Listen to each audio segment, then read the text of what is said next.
हमारे आदतों से, हमारी एक्टिविटियों से आप अनुमान लगा सकते हैं हम एक स्पोर्ट पर्सन है। और छोटा में जब हम क्रिकेट खेलते थे तो मैंने फील्डिंग जब करते थे तो बहुत ज़बरदस्त डाइव लगाकर गेंद को पकड़ते थे। तो कभी मेरा ये छिल जाता था, कभी कमर छिल जाता था, कभी कुर्ता फट जाता था। तो उसी क्रम में ग्राउंड में हमारे साथियों ने हमें नाम दिया टाइगर। और फिर बड़ा होने के साथ साथ वो टाइगर नाम हमारे साथ रह गया। और रह गया इसलिए क्योंकि पहाड़ के इर्द गिर्द हम लोग का गाँव है, घर है, तो पहाड़ों में ये टाइगर नाम शूट करता है। सबसे मज़ेदार बात आपको बताना चाहेंगे, ये बात हम मीडिया में बोले नहीं है। हम लोग जब एमए का एग्जाम दे रहे थे तो उसमें एक डिसर्टेशन पेपर होता है, उसमें एक वाइवा होता है। तो वाइवा को जब हम लोग देने के लिए गए तो मगध यूनिवर्सिटी की एक मैडम आई थी as a guest, chief guest के तौर पर, जो सवाल पूछती। तो जैसे ही हम घुसे तो गुरुजी ने पहला सवाल पूछा कि तुम अपना नाम टाइगर क्यों लिखते हो, why do you right your name tiger on Facebook. अंग्रेजी के स्टूडेंट है तो उन्होंने अंग्रेजी पूछा कि तुम अपना नाम टाइगर फेसबुक क्यों लिखते हो। तो हमने बहुत सरल समय बोलते sir actually I belong to the hill of Parasnath, so I write my name tiger on Facebook, कि मैं पारसनाथ के इर्द गिर्द संबंध रखता हूँ, इसीलिए मैंने सोशल मीडिया में अपना नाम टाइगर रखा है। उसके बाद अगले गुरुजी का सवाल था कि तुमने सर पे पगड़ी क्यों बांधा है। तो चूंकि मेरा फेसबुक सर लोग भी देखते थे तो बोला कि सर हम किसान घर का बेटा है इसलिए पगड़ी बांधे। अब जो मैडम थी जो मगध यूनिवर्सिटी से आई थी उन्होंने बहुत सारे सवाल जवाब किए और मेरा जो चैप्टर था वह रिवोल्यूशन इनकलाब पे था। उन्होंने कहा कि मेरे जीवन में एक पहला स्टूडेंट मिला है जो एमए करने के बाद अगर हमसे कोई पूछता है तो पूछता है कि मैडम यहाँ से हम कैसा काम करें या कौन कोर्स को करें कि मेरी सैलरी 50 से 60 हज़ार हो। एक पहला नौजवान मिला है हमको जो एमए करने के बाद भगत सिंह और आजाद दिखता है। और लास्ट में कहा you are not a Facebook tiger my dear, you are real tiger, go ahead achieve your dream. Madam का अंतिम शब्द हमारे लिए था कि तुम फेसबुक के टाइगर नहीं हो मेरे बेटे, जाओ और अपनी मंजिल को पाओ, हमारी शुभकामनाएं। ये मगध यूनिवर्सिटी की एक मैडम थी जो अंग्रेजी की एचओडी थी। उस समय हमारे पीके रॉय मेमोरियल हमारा इंटरव्यू लेने के लिए आई थी। उन्होंने कहा था you are not a Facebook tiger, you are a real tiger. जब हमने उनके सारे सवालों का उत्तर दे दिया। आप हमेशा हर सभा में कहते हैं कि जयराम मातो बहुत तेज लड़का है, उस पर ध्यान रखो, तो कौन कौन ध्यान रखता है? एक्चुअली बहुत सारे जो पॉलिटिकल लीडर है उन्होंने कहा था कि लड़का बहुत तेज हो, बड़ी तिड़काल होकर पे नजर रखिए नहीं तो बहुत कुछ कर देते। और आज अगर ये मास मूवमेंट खड़ा हुआ है तो कहीं ना कहीं इसमें हम लोग का 0.1% रोल है। हालांकि सर हम 99.9% और कह देते हैं, लेकिन मानना है 0.1% रोल है। तो इसीलिए लोग इस बात को कहते हैं, बड़े बड़े पॉलिटिकल लीडर कहते हैं। हाल फिलहाल सुने गुमला में माननीय मुख्यमंत्री का काफिला कहीं रुका था तो उसी होटल में जहां उनका भोजन हो रहा था उनके जो कुछ सहयोगी लोग थे वह मेरी चर्चा कर रहे थे। इस प्रकार कुछ दिन पहले आपका जो आयसू दल के कुछ कार्यकर्ता थे जिनका कहीं कार्यक्रम था उनके सुप्रीमो का, तो रुके थे किसी माने भोजनालय में, तो सुने हमारा चर्चा करते हुए पाए गए। इसी प्रकार भारतीय जनता पार्टी के माननीय बाबूलाल मरांडी के कोई कार्यक्रम था, उनके जो साथी थे उनके जो सहयोगी थे वे भी कहीं ना कहीं मेरा चर्चा करते हुए पाए गए। तो इसका मतलब ये है कि हम लोग पर नजर सबकी है। इसलिए क्योंकि आपको सुकरात याद होगा, सुकरात ने कहा हम विष का प्याला पी लेंगे, लेकिन जो लोगों में तर्क की कसौटी है उस पर युवाओं को तर्क की कसौटी में डाल देंगे, वो सवाल करेगा। बस हम लोग ज्यादा कुछ किए चाहे नहीं किए, नौजवानों को सवाल करना सिखा दिए और नौजवान सवाल करने लगे हैं, सीएनटी एसपीटी एक्ट समझने लगे हैं, 1908 की कानून है, 1932 के खतियान के विषय में तर्क देने लगे हैं, कोल बेरिंग एक्ट को पढ़ने लगे हैं, लैंड एजुकेशन एक्ट को पढ़ने लगे हैं, जानने लगे हैं। तो बस यही हुआ कि हम लोगों ने नौजवानों को सवाल करने के योग्य बना दिया है। तो इस बात से लोगों को भीड़ से डर नहीं लगता है। उस भीड़ में हटकर अगर कोई एक अकेला चले लेकिन वो तार्किक हो तो उससे डर लगता है। आज देख सकते हैं तीर तलवार से नहीं, इन्हें हमारे सवालों से डर लग रहा है। आपका क्या कहना है? देखिए पहला बात तो बाबूलाल मरांडी जी का ये मनुष्य हम सम्मान करते हैं, शिक्षित है, लेकिन झूठ बोलते हैं। जिस प्रकार देश के प्रधानमंत्री झूठ बोलते हैं उससे बाबूलाल मरांडी भी झूठ बोलते हैं। आखिर पार्टी तय की है, झूठ ऐसे बोलते हैं कि उनका एक पेपर हम पढ़े उसमें लिखा था हम कुतुब मीनार से कूद जाएंगे। अभी तक सही सलामत है, कूदे भी नहीं है। कम से कम अपना जो वचन दिया था उस नाते नीचे जाल बिछा के कूद जाना चाहिए था। ये तो नहीं बोले थे हम कुतुब मीनार से कूद के पांव हाथ तोड़वा लेंगे, उन्होंने कहा था हम कुतुब मीनार से कूद जाएंगे। तो फिर आने वाले दिनों में इस राज्य के हुक्मरान के लिए बहुत बड़ी चुनौती बन जाएगी। और हम लोग भी चाहते हैं किसी भी प्रकार की अराजकता ना हो, किसी भी प्रकार की हिंसा ना हो, किसी भी प्रकार की अशांति ना हो। इसके लिए सरकार का कर्तव्य बनता है कि यहाँ के जो लोग हैं उनके अधिकार को थाली में परोसकर दे दिया जाए। जमीनें हमारी तो उस जमीन में अगर कोई फैक्ट्री है तो नौकरी हमारी, कोयला के खदान में जो जमीन है वो हमारी, तो कोयला की काली कमाई से जो नौकरी मिलेगी वो हमारी, वो पैसों पर आर्थिक उन्नति हमारी होनी चाहिए। ये राज्य हमारा है तो रांची के विधानसभा में जो भी नियोजन नीति बनेगी वो हमारी बननी चाहिए। 60-40 हमारी नहीं है, हमें 90-10 चाहिए। इसीलिए राज्य के हितार्थ के लिए राज्य सरकार को बैकफुट पे आकर युवाओं की मांग को माननी चाहिए, नहीं तो स्वयं अगर कुछ होता है इस राज्य में तो दोषी राज्य सरकार होगी। जेएसएससी की ओर से विभिन्न परीक्षाओं का कैलेंडर जारी किया गया है, तो क्या छात्रों के लिए सुनहरा अवसर हो सकता है? देखिए अवसर भी हो सकता है, वो कहावत है कि भागते भूत की लंगोटी भली, लेकिन नुकसान भी है। अवसर इसलिए है कि चलिए बहाली नहीं आई थी, जैसे भी आई नाय मामा से काना मामा बहाली आई है, लेकिन नुकसान ऐसे है कि आज जो लोग नौकरियां बाहर से करके आएंगे 40% एकदम मान के रखिए, उस 40 में 37 to 38% बाहर के लोगों का ही होगा। बल्कि जो 60 है ना उसमें ओबीसी और हमको लगता है ईडब्ल्यूएस में अन्य राज्य और ST/SC में भी, उस कोटा में भी कुछ लोग फर्जी सर्टिफिकेट बना के एंट्री मार जाएंगे। अब क्या होगा? झारखंड की पॉलिसी में यह भी कहता है कि जो लोग यहाँ सरकारी नौकरी करेंगे उनके बच्चे भविष्य में जाकर इस राज्य में फिर सरकारी नौकरी की दावा जो करेंगे आरक्षण प्राप्त करने का अधिकार होंगे। यानी इससे क्या होगा? इस राज्य की डेमोग्राफी बदली जाएगी। डेमोग्राफी यानी भौगोलिक दृष्टिकोण। आज देख सकते हैं धनबाद, सिंदरी, आपका बोकारो, झरिया, आपका बेरमो, आपका Ranchi town proper, Hazaribagh town proper, Tata Jamshedpur, इसकी भौगोलिक स्थिति बदल चुकी है। वहां झारखंड के लोग लगभग अल्पसंख्यक बन चुके हैं। उनकी भाषा संस्कृति का तौहीन हो रहा है, धज्जियां उड़ रही है और रोज नई संस्कृति वहां स्थापित हो रही है। तो इससे क्या है कि एक सभ्यता, एक संस्कृति नष्ट हो जाएगी। ये नीति बहुत ही घातक है। 10वीं पास झारखंड के बन्ना गुप्ता कब तक झारखंड के स्वास्थ्य मंत्री रहेंगे? जब तक PhD करने वाले राजनीति में कहेंगे आई हेट पॉलिटिक्स, MA करने वाले बोलते हैं I hate politics, bachelor degree करने वाले बोलते हैं आई हेट पॉलिटिक्स। इसीलिए जो नॉन मैट्रिक है और 10वीं है उन लोग आई लव पॉलिटिक्स कर रहा है और यहाँ के खनिज, साधन, संसाधन, पैसा कौड़ी सब लूट के ले जा रहा है। तो ये तब तक रहेगा जब तक पढ़े लिखे लोग जागरूक है। लेकिन यही है, क्योंकि ये सच्चाई भी है, पढ़े लिखे लोग थोड़ा स्वार्थी होते हैं। आप हमेशा बोलते हैं 2024 का तैयारी करिए, झारखंड की जनता कंफ्यूज है, क्या तैयारी करें?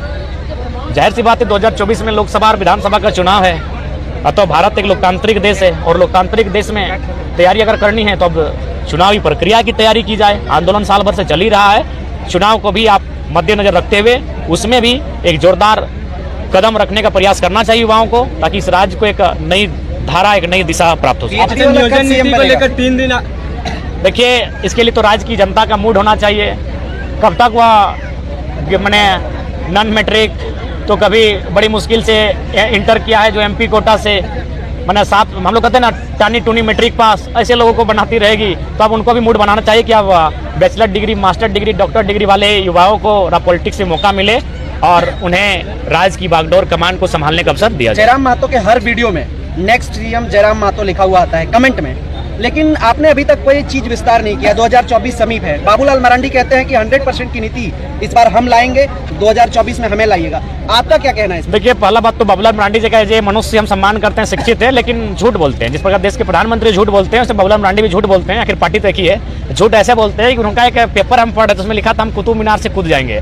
अभी तक सही सलामत है, कूदे भी नहीं है। कम से कम अपना जो वचन दिया था उस नाते नीचे जाल बिछा के कूद जाना चाहिए था। ये तो नहीं बोले थे हम कुतुब मीनार से कूद के पांव हाथ तोड़वा लेंगे। उन्होंने कहा था हम कुतुब मीनार से कूद जाएंगे। तो अब दिमाग लगाते हैं, जाल बिछवा देते हैं। जिस प्रकार अक्षय कुमार की मूवी थी ना कि वहां जाके कूद जाओ, तो पानी में थोड़ी कूदा, जाके वहां हल्का जंप मार दिया। तो ठीक उसी प्रकार जाल बिछा के कूद देते। और एक बार वो बात बोले थे कि हरिद्वार चले जाएंगे, खेती बाड़ी कर लेंगे, तो कम से कम वो भी करते, एक दिन खेत रोप के आ जाते। तो उनके कथन पर विश्वास नहीं कर सकते राज्य की कमेंट जनता। का जो सवाल रहा है, कमेंट का नेक्स्ट CM जयराम महतो, उसका क्या? देखिए, हम चाहते हैं कि कोई किसी चेहरे के रूप में हम लोग आने वाले दिनों में राज्य की बागडोर नहीं देखना चाहते। हम एक विचार को देखना चाहते हैं। वो विचार शिक्षा से, वो विचार डेयरिंग हो।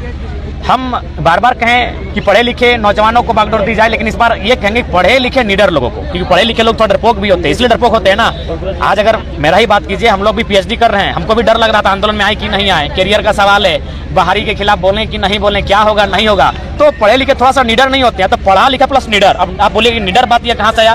निडर इसलिए आया कि लड़ाई केवल 60-40 नियोजन नीति की नहीं है, लड़ाई केवल 1932 के खतियान की नहीं है। उससे क्या होगा? खतियान से 3rd 4th ग्रेड की नौकरी। लड़ाई कोयला के खदान से है। वहाँ दबंग है, वहाँ माफिया है, वहाँ बाहुबली है। इसलिए वहाँ डेयरिंग विधायक चाहिए जो सुनील महतो, गुरदास चटर्जी, कॉमरेड महेंद्र सिंह की तरह सीने में गोली खाने की हिम्मत कर सके। जनता ये विश्वास कर ले कि 2024 में फिक्स है जयराम महतो जी CM के चेहरे के तौर पर खड़ा होंगे? नहीं, हम लोग एक विचारधारा के रूप में हम लोग कभी ऐसा सोचे नहीं है, सपने में भी नहीं सोचे हैं। लेकिन हाँ, हम लोग ये सोचे हैं कि कम से कम कुछ नए चेहरे विधानसभा तक पहुंचे जो राज्य के लिए मजबूती के साथ जो भी नीति नियम, वो पक्ष में बैठे, विपक्ष में बैठे, कहीं बैठे, राज्य का हित हो तो मैंने मुस्तैदी के साथ आवाज बुलंद करे, और यदि राज्य का नुकसान हो तो सीधा वो अपनी इस्तीफा देने की भी जरूरत रखे। ऐसे नौजवान चुनकर विधानसभा के भीतर राज्य जाए। का भला कैसे होगा? जब आप कहते हैं कि नहीं हम ऐसे चेहरे के तौर पे नहीं बोलते, तो भला कैसे होगा? भला होगा एक आइडियोलॉजी। मैट्रिक फेल वाला आएगा तब भला होगा? नहीं, पढ़े लिखे नौजवान आने चाहिए, कम से कम ग्रेजुएट होना चाहिए, जिनका विजन दूर तक सोचता हो, जो आने वाले 50 सालों तक सोचता हो, और जो जिनमें सामर्थ्य हो अपने दूरदर्शिता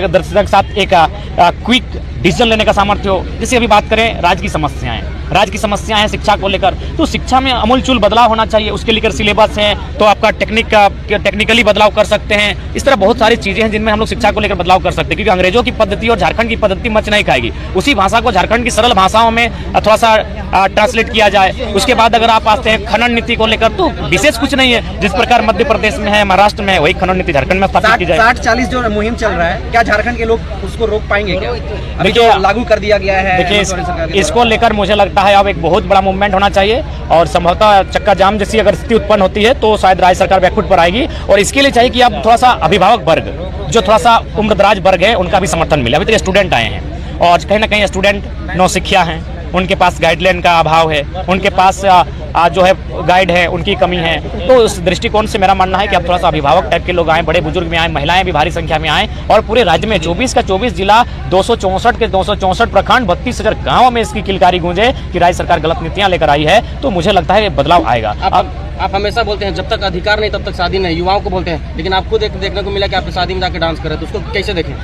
देखिए, हमने अपने बारे में कहा है कि हम लोग अभी फिलहाल इसलिए अपने निजी जीवन को नहीं ले सकते हैं क्योंकि हम लोग के पास राज्य के जो नौजवान हैं उनकी एक छोटी सी उम्मीदें हैं, लेकिन बाकी लोग भी तो करेंगे। आखिर हम लड़ किन के लिए हैं? बच्चों के लिए। तो बच्चा तो भाई उनके लिए जो विवाहित है, लड़ाई उन्हीं के लिए है। लेकिन चूंकि हम इस बात को इसलिए रखें क्योंकि आंदोलन के दौरान हमने बहुत करीब से देखा है। मेरे पिताजी झारखंड आंदोलन के शहीद हैं और चूंकि मेरे माँ को हमने बहुत करीब से देखा है, मेरे बहुत सारे चाचा हैं जो आज नहीं हैं। तो इसीलिए क्या होता है कि पारिवारिक जीवन तहस नहस हो जाता है। तो इसलिए आंदोलनकारियों से हमने अपील किया है, सबसे नहीं, जो लोग बैक सपोर्ट कर रहे हैं वे लोग शादी ब्याह करें, लेकिन जो फ्रंट में आके आंदोलन कर रहे हैं उनसे हम अपील करते हैं कि थोड़ा सा कोशिश कीजिए विवाहित रहें। कारण कि विवाह होने से थोड़ा सा समस्या आती है। हालांकि अगर समझदार अगर अर्धांगिनी मिले, अर्धांगिनी को अर्धांगना अच्छा मिले और एक दूसरे को अंडरस्टैंड कर सके तो मुझे लगता है कि एक बेहतर स्थिति हो। अर्धांगना शब्द नहीं, ऐसे हमने बोल दिया अर्धांगना शब्द।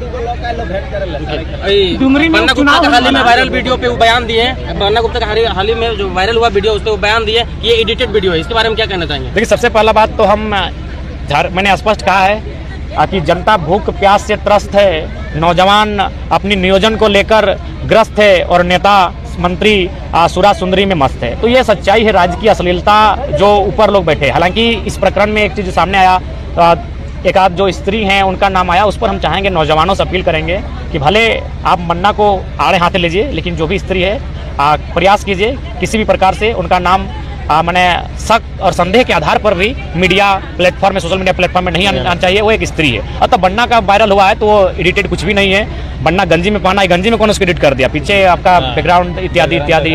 तो अपने आप को बचाने के लिए कहा गया है कि नहीं, कहावत है कि राजा ने कहा रात है, रानी ने कहा रात है, मंत्री ने कहा रात है, संतरी ने कहा रात है, पहरेदार ने कहा रात है। अब जनता भी बोल उठी रात है, जबकि यह सुबह सुबह की बात है। तो राजा हैं, मंत्री हैं, उन लोग कुछ करे, क्राइम करे, मर्डर करे, क्या धारा लगता है, क्या केस मुकदमा होता है? यहाँ तो छात्रों पर केस होता है 353, 307, जबकि उनका कोई वास्ता नहीं है। तो साफ शब्दों में कह सकते हैं, लोकतंत्र को मजबूत करने के लिए जिनको भेजा गया था वे अपने केवल घर परिवार को मजबूत कर रहे हैं। लोकतंत्र प्रत्येक दिन ब दिन धराशायी पर जा रहा है और दम तोड़ रहा है। एक लॉजिकल सवाल था। हाँ, आपका नाम टाइगर कैसे पड़ा? अच्छा, एक्चुअली